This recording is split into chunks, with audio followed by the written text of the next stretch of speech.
Welcome to the listening room, a quiet place for long-form thought, calm exploration, and deep understanding. Settle in and let's begin. Chapter 1: How Scarcity Thinking Controls Financial Decisions. When we talk about money, we often speak as if we're talking about math. We talk about budgets, interest rates, returns, prices, and percentages. We talk about numbers going up or down. We talk about whether something is affordable, whether it fits, whether it works on paper. But for most people, money is not experienced as a spreadsheet. It is experienced as a feeling. It is experienced as pressure, relief, fear, hope, comparison, and uncertainty. Money is not just a tool we use, it is a system we live inside of. And like any system that humans inhabit, it shapes behavior long before it shapes outcomes. In this lecture, we will approach money as three things at once. First, money is a tool. It allows us to store value, exchange labor, and plan across time. Second, money is a psychological force. It interacts with fear, identity, memory, and expectation. It activates ancient survival instincts in a modern economic world. Third, money is a social system. It is embedded in institutions, norms, incentives, and narratives that quietly guide how people are expected to behave. When people struggle financially, it is rarely because they failed to understand arithmetic. It is far more often because they were navigating these three layers at the same time without realizing it. One of the most common sources of financial stress is confusion about what money actually represents and how it operates over time. People are told to save, but not why saving feels difficult. They're told to invest, but not why investing feels emotionally threatening. They're told to spend less, but not why restraint can feel like deprivation, even when basic needs are met. Without a clear framework, people internalize their financial challenges as personal failures rather than predictable psychological responses to scarcity, uncertainty, and complexity. This episode is not about shortcuts. It is not about clever tricks, secret strategies, or fast results. It is about clarity. Clarity reduces fear. Understanding reduces impulsivity. When people understand the systems they are inside of, they make calmer decisions, even when resources are limited. The goal here is not to create urgency, but to create orientation, to help you understand where you are standing and why certain financial patterns repeat themselves across individuals, cultures, and generations. At the center of this discussion is a concept that quietly governs many financial decisions without being named. That concept is scarcity thinking. Before we go further, it is important to state the central idea that will guide this entire lecture.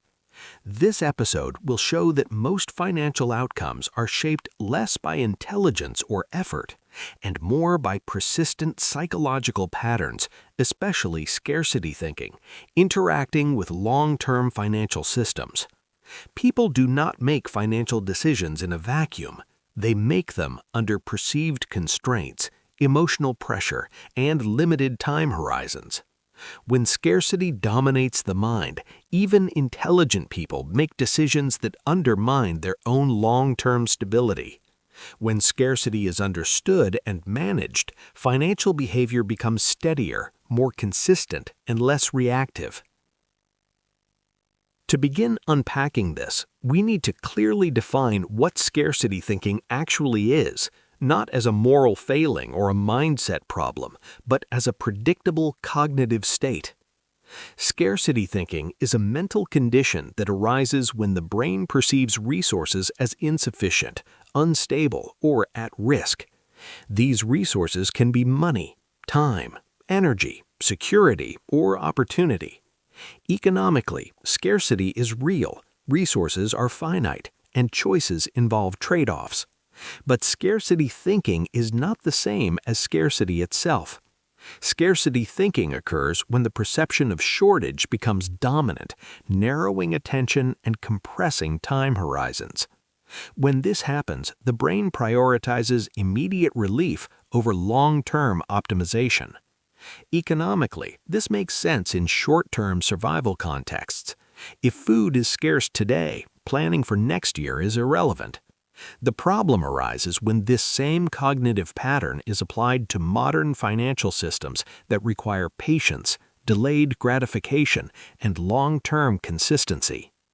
Scarcity thinking causes people to overvalue the present and undervalue the future. It distorts risk perception. It makes small losses feel catastrophic and short-term gains feel disproportionately important.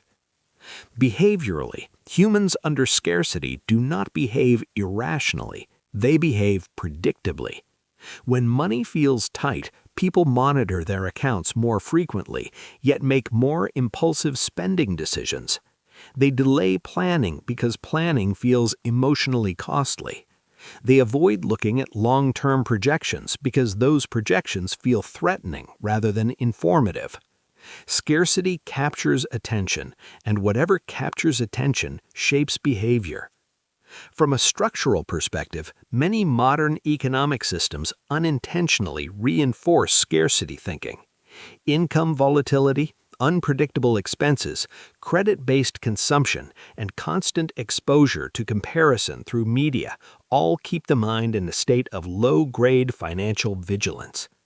Even individuals with objectively sufficient resources can experience persistent scarcity if their environment continually signals instability or inadequacy. Financial products often exploit this by offering immediate relief at the cost of long-term strain, reinforcing the cycle. Over long periods of time, the consequences of unexamined scarcity thinking compound. Over 10 years, small reactive decisions accumulate into chronic financial fragility. Over 20 years, the absence of long-term planning becomes difficult to reverse. Over 30 years, scarcity thinking can shape not only personal finances, but health, relationships, and intergenerational outcomes. The tragedy is not that people lack discipline, but that they are making decisions inside a cognitive state that never was designed for long-term financial systems. To stabilize this understanding, it is important to pause and summarize calmly. Scarcity thinking is not a character flaw. It is a cognitive response to perceived constraint. It narrows focus, shortens time horizons, and prioritizes immediate relief. Modern financial systems require the opposite: expanded time horizons, patience, and consistency. When these two forces collide without awareness, stress and self-blame follow. When awareness is introduced, space opens up for steadier decision-making, even without dramatic changes in income. As you reflect on this opening chapter, consider this question. When you think about money, do you experience it more as a planning tool or as a source of pressure that demands immediate attention? We will continue building on this foundation in the next part, where we explore how scarcity thinking shapes attention, decision-making, and perceived risk in everyday financial life. Chapter 2: Scarcity, Attention, and the Narrowing of Financial Vision. When scarcity takes hold in the mind, the first thing it alters is attention. Attention is not neutral, it is a limited cognitive resource, and wherever it is directed determines what information is processed and what information is ignored. In financial life, attention is often mistaken for awareness. People believe that watching their money closely means they are managing it well, but attention under scarcity does not expand understanding, it contracts it. From an economic standpoint, attention functions as a form of capital. It allows individuals to evaluate trade-offs, compare options, and project outcomes across time. In stable conditions, attention can be allocated strategically. A person can think about retirement, insurance, savings, education, and risk management simultaneously. Under scarcity, attention becomes monopolized by the most immediate financial pressure. Rent, bills, debt, or an upcoming expense begin to crowd out all other considerations. The mind does not do this because it is careless, but because it is attempting to solve what it perceives as the most urgent threat. Behaviorally, this narrowing of attention produces a pattern that appears contradictory on the surface. People under financial stress often think about money constantly, yet struggle to make coherent long-term plans. They check balances frequently, but avoid forecasts. They worry intensely about small expenses while postponing decisions with much larger long-term implications. This is because scarcity shifts cognition from strategic thinking to tactical survival. The brain becomes excellent at short-term problem-solving and poor at long-term coordination. This helps explain why individuals experiencing financial pressure may delay actions that would objectively improve their situation. Enrolling in a retirement plan, reviewing insurance coverage, or restructuring debt requires mental bandwidth and emotional tolerance for uncertainty. Scarcity reduces both. The future becomes something to avoid rather than something to shape. Planning feels like exposure to risk rather than protection from it. Structurally, modern financial environments amplify this effect. Many people live within systems that demand constant financial attention while offering little predictability. Variable schedules, irregular income, fluctuating costs, and algorithm-driven billing create an environment where financial demands arrive continuously and unpredictably. This keeps attention locked in a reactive mode. Even individuals with adequate income can feel perpetually behind because the system trains attention on immediacy rather than stability. Over long periods of time, this attentional narrowing has measurable consequences. Over 10 years, people who remain in reactive financial mode tend to miss compounding opportunities, not because they reject them, but because they never fully engage with them. Over 20 years, avoidance of planning leads to structural fragility, where a single disruption causes disproportionate damage. Over 30 years, attentional scarcity often produces financial narratives of regret, not because opportunities were absent, but because attention was never free long enough to recognize them. It is important to stabilize this understanding without assigning blame. Scarcity captures attention. Attention determines behavior. Behavior repeated over time becomes outcome. This sequence operates quietly, without conscious intent. Recognizing this chain does not immediately solve financial challenges, but it reframes them. It shifts the story from "I am bad with money" to "my attention has been under constant pressure." As you consider this chapter, reflect gently on this question. When you think about your financial future, does your attention feel spacious or does it feel crowded by immediate concerns? In the next part, we will examine how scarcity thinking alters risk perception itself, reshaping how people interpret danger, opportunity, and financial safety over time. Chapter 3: Scarcity and the Distortion of Financial Risk. Risk is often described as a numerical concept: percentages, probabilities, expected returns, downside exposure. In textbooks, risk is something that can be measured, compared, and managed. In lived experience, risk is rarely processed mathematically. It is processed emotionally. Scarcity thinking fundamentally alters how risk is perceived, often in ways that run counter to long-term financial stability. From an economic perspective, risk is inseparable from time. The longer the time horizon, the more uncertainty must be tolerated, but also the more opportunity exists for recovery and growth. Financial systems, such as investing, insurance, and retirement planning, are explicitly designed around this principle. They assume that individuals can withstand short-term variability in exchange for long-term reliability. Scarcity thinking disrupts this assumption. When resources feel insufficient, the future becomes fragile. Time feels compressed. Anything that introduces short-term volatility is experienced as dangerous, regardless of its long-term benefit. Behaviorally, this leads to a pattern where people simultaneously avoid beneficial risk and accept harmful risk. Long-term investments feel threatening because their outcomes are uncertain in the short run. Meanwhile, high-interest debt, fee-heavy financial products, or impulsive purchases feel comforting because they provide immediate certainty or relief. This is not because people fail to understand interest rates or probabilities. It is because scarcity reclassifies what feels safe. Safety becomes associated with immediacy, not sustainability. This distortion also explains why people under financial pressure may hold excessive cash while remaining financially vulnerable.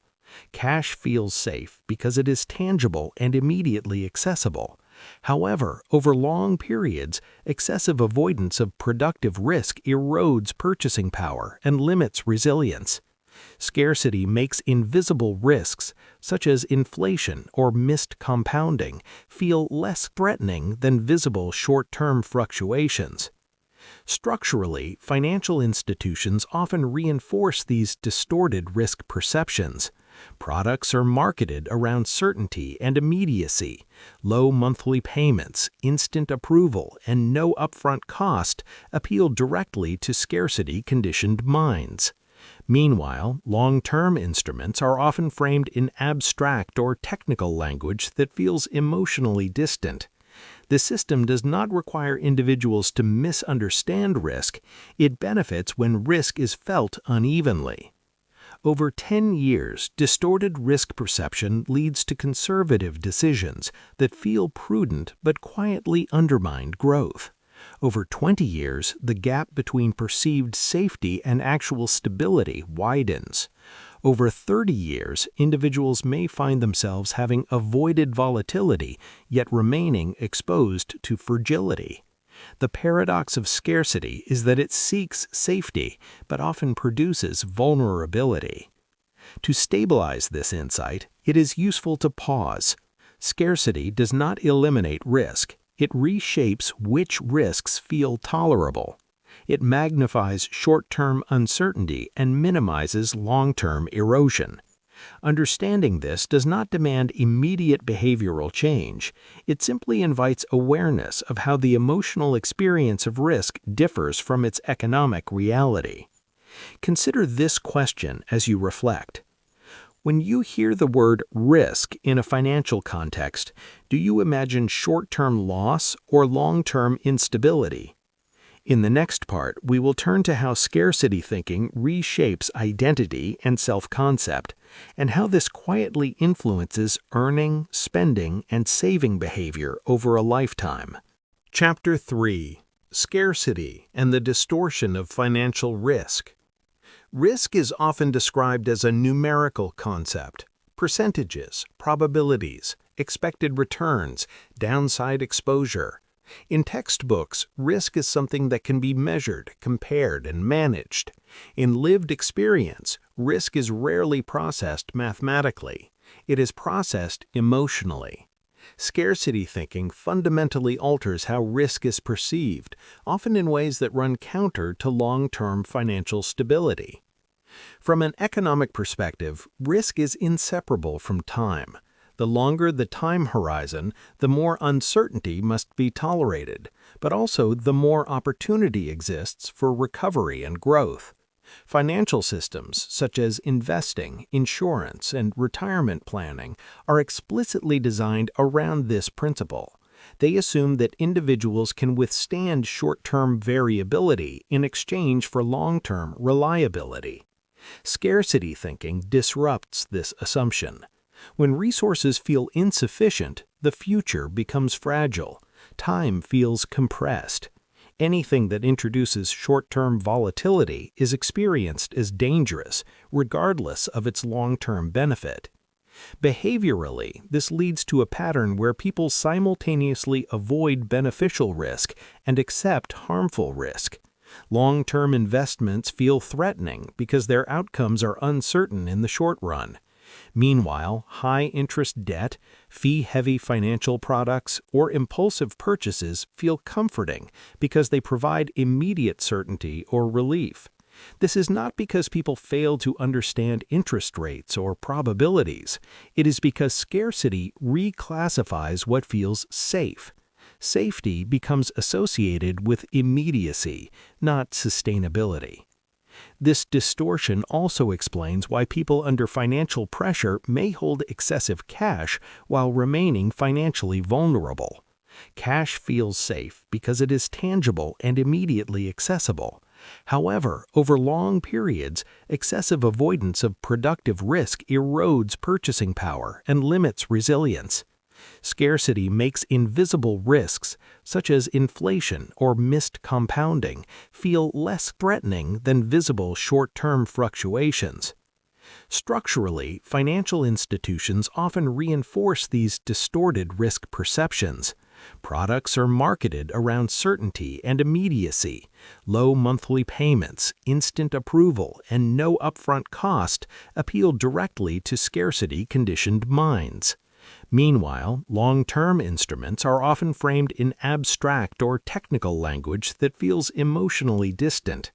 The system does not require individuals to misunderstand risk.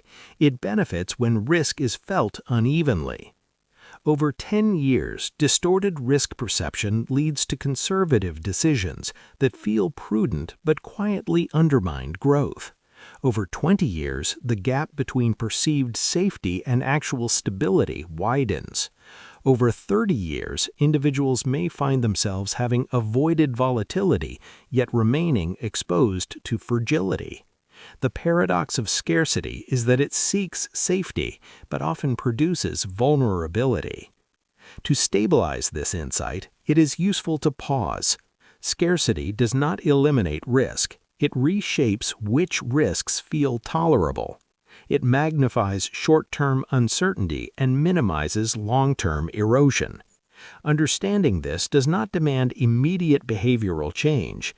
It simply invites awareness of how the emotional experience of risk differs from its economic reality. Consider this question as you reflect.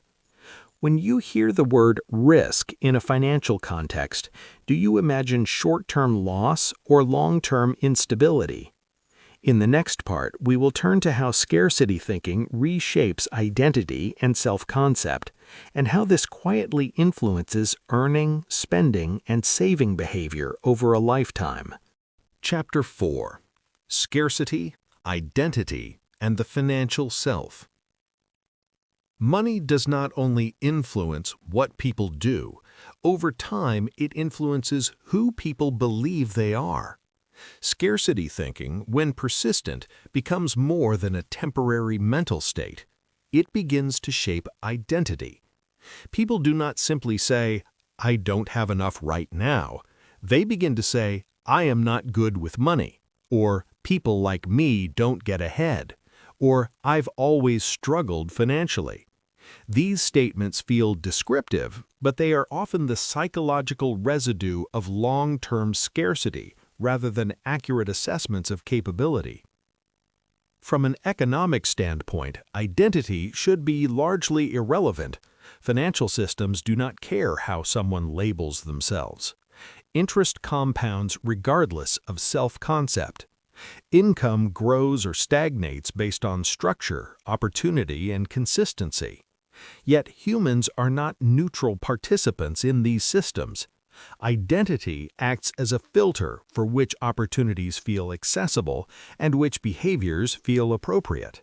Scarcity-based identity narrows that filter. Behaviorally, when individuals internalize scarcity, they often limit themselves before external constraints appear. They may under-negotiate income, delay skill investment, or avoid environments that feel financially unfamiliar. Spending decisions also become identity reinforcing. Some people overspend to temporarily escape a feeling of lack, while others underspend in ways that reduce quality of life without meaningfully improving security.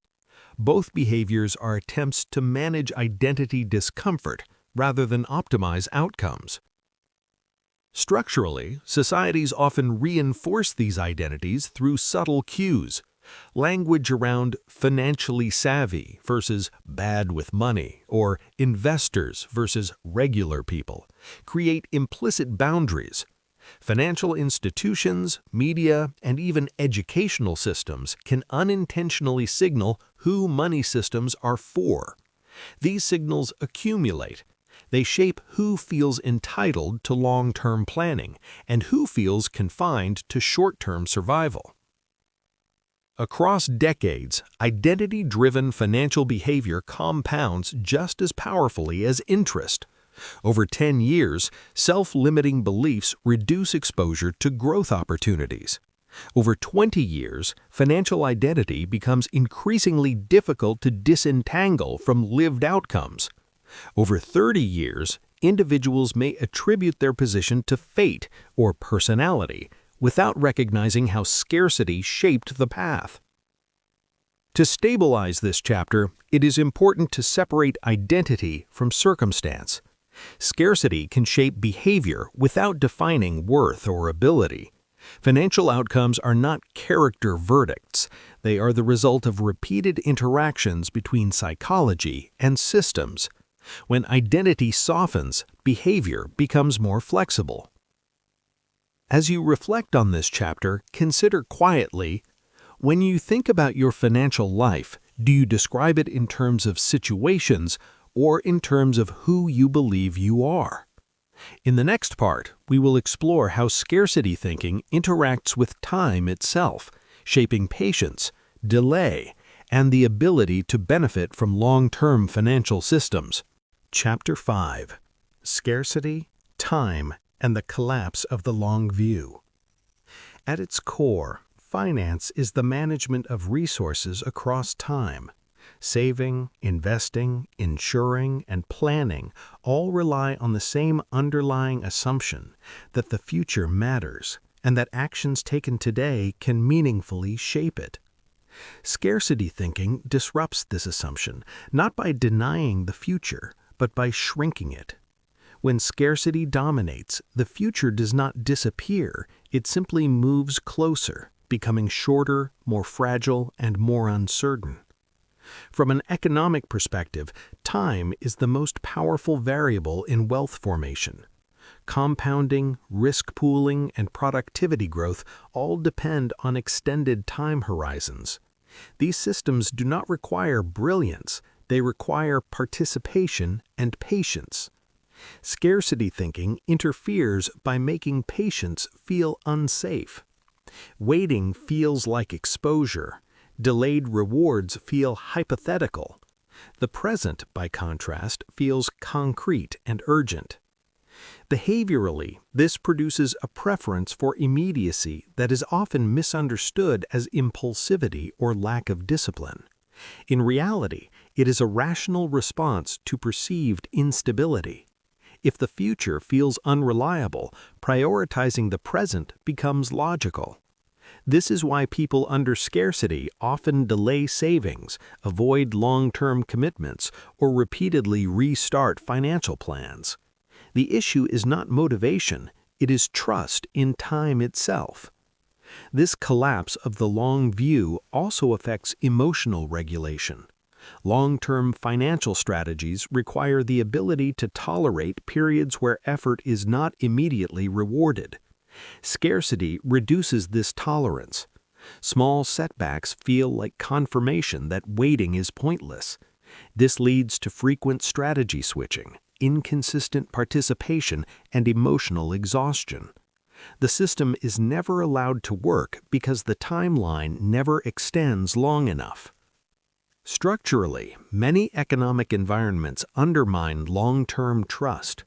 Short-term contracts, unstable employment, frequent rule changes, and unpredictable costs train individuals to expect disruption. Even when long-term tools are available, the surrounding environment signals that continuity is risky. Scarcity thinking is reinforced not by ignorance, but by lived experience. Over 10 years, shortened time horizons prevent compounding from gaining traction. Over 20 years, repeated interruptions erode momentum. Over 30 years, the absence of sustained participation leaves individuals exposed in later life, often with limited capacity to adjust. The tragedy is not that people failed to plan, but that planning never felt safe enough to maintain. To stabilize this chapter, it is helpful to rest in a simple truth. Financial systems reward time more than intensity. Scarcity thinking compresses time. Awareness expands it. Nothing needs to be rushed to understand this. The recognition itself is the beginning of stability. As you sit with this idea, consider this question.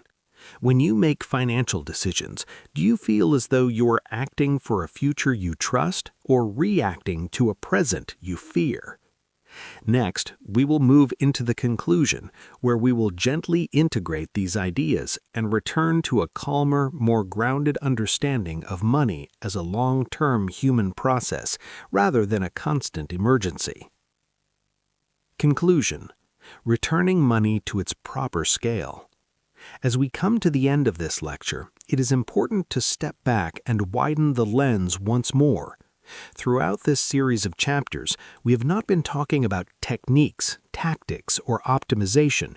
We have been talking about orientation, about how people relate to money before they ever decide what to do with it. Scarcity thinking, as we have seen, is not an error in logic. It is a condition of perception. It changes how attention is allocated, how risk is felt, how identity is formed, and how time is experienced. When money is experienced primarily through scarcity, it becomes loud. It dominates mental space. It demands constant response. Decisions feel heavy, urgent, and personal. Over time, this turns money into a source of chronic stress rather than a functional system. The irony is that this stress rarely improves outcomes. It simply accelerates reaction. A calmer financial life begins not with action, but with understanding. When people understand that many of their financial patterns are predictable responses to perceived constraint, shame loosens its grip. When shame recedes, thinking becomes clearer. Clear thinking allows systems to work as intended, not quickly, not dramatically, but steadily. Wealth, in its most practical sense, is not a moment or a milestone. It is a process of alignment between human psychology and long-term systems. It grows quietly through consistency, patience, and participation. Scarcity thinking interrupts this process by demanding urgency where patience is required. Awareness restores balance by allowing time to re-enter the equation. There is no pressure embedded in this understanding, no demand to act immediately, no requirement to overhaul one's financial life overnight. In fact, urgency would contradict everything we have discussed. Stability grows when financial decisions are made from a place of orientation rather than an alarm. When money is understood as something to work with over decades, not something to solve under pressure. If there is a single takeaway to carry forward, it is this: financial calm is not the absence of constraints, it is the presence of perspective. Perspective expands time, softens identity, and allows systems to function. From that place, decisions become simpler, even when resources are limited. As you sit with this lecture, you might ask yourself one final, gentle question. What would change in your financial life if money felt less like an emergency and more like a long-term relationship? This has been The Listening Room, a space for clarity, patience, and understanding. Please like and subscribe to this channel. Thank you for listening.